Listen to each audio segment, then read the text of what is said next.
El corb i la rabosa, d'Enric Valor. Això era, fa molts anys, a la serra de Castellà, un corb i una rabosa. La rabosa, com sabeu, té el cos llarg i pelut, les cames primes i molt lleugeres, una cua grossa i peluda i uns ulls verdosos que li donen un aspecte ben astut. El corb, com sabeu, és un ocell gros i negre, amb un bec groguenc, que sol volar hores i hores tant amunt que quasi arriba a tocar els núvols. Quan gralla el seu «ac», ho fa en una veu guasa de nas que des de baix els xiquets i xiquetes el poden escoltar.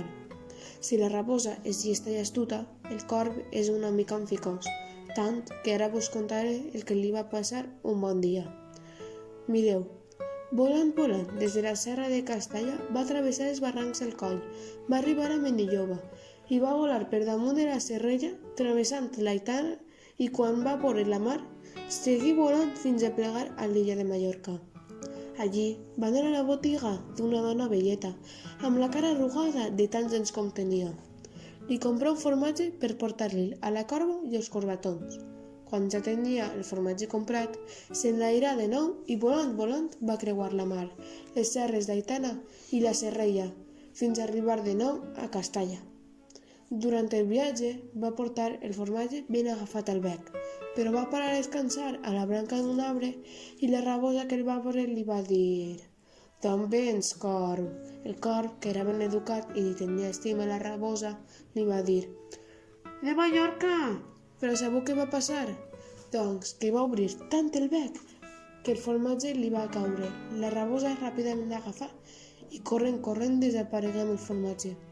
El corb, revolant per ací i per allà, no la va poder caçar i el seu formatge no el va poder tastar. I tots plorant se'n van anar a buscar a la seva família per contar-los la mala sort que havia tingut. Passades unes setmanes, el corb va veure la rabosa i li va voler donar una lliçó. La rabosa li va dir «Es pot saber per què balles d'alegria a la branca de l'arbre?» «Perquè m'han convidat a una boda. Te'n recordes el tros de formatge de Mallorca? Doncs allí hi haurà tant de pa, dolços i fruites que ja ni li faré cas al formatge». «Però aquell formatge no te'l vaig furtar, et va caure i a més el passat està». «No, si t'ho dic per a que sàpigues com de bé m'ho passaré menjant dolços de tota classe, torró de Xixona, peladilles del coll, pomes de pedàguila...» «No digues més, que se'm fa la boca aigua». Tenia tanta enveja que els ulls se li omplien de llàgrimes. El corb li va dir «Et convidaria a vindre, però la boda és en el cel i tu no pots volar».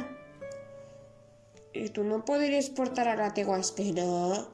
Això era el que el corb volia, però li va dir «Però potser tens por perquè he d'anar tant amunt com els núvols». Puja'm, que no tinc por!»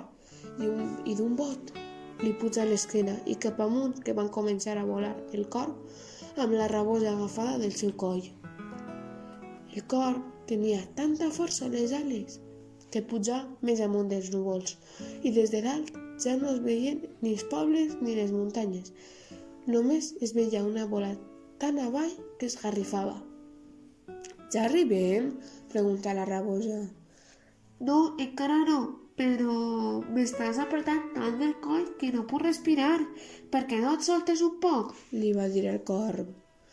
«És que tinc por de caure». «No cauràs, tranquil, no». La rabosa va confiar en el corb i aquest va pegar mitja volta fent que la rabosa caiguera des dels núvols fins a terra. El corb, com ja sabeu, no anava a cap boda, només li va voler donar una lliçó i la rabosa, mentre caia, anava cridant «Si d'esta escape i no morc, no aniré més bodes amb corbs!» I encara va tenir sort que va caure una bona bassa d'aigua i es va salvar. Des d'aquell dia ja no va enganyar a cap altre corb, ni a ningú més en tota la seva vida.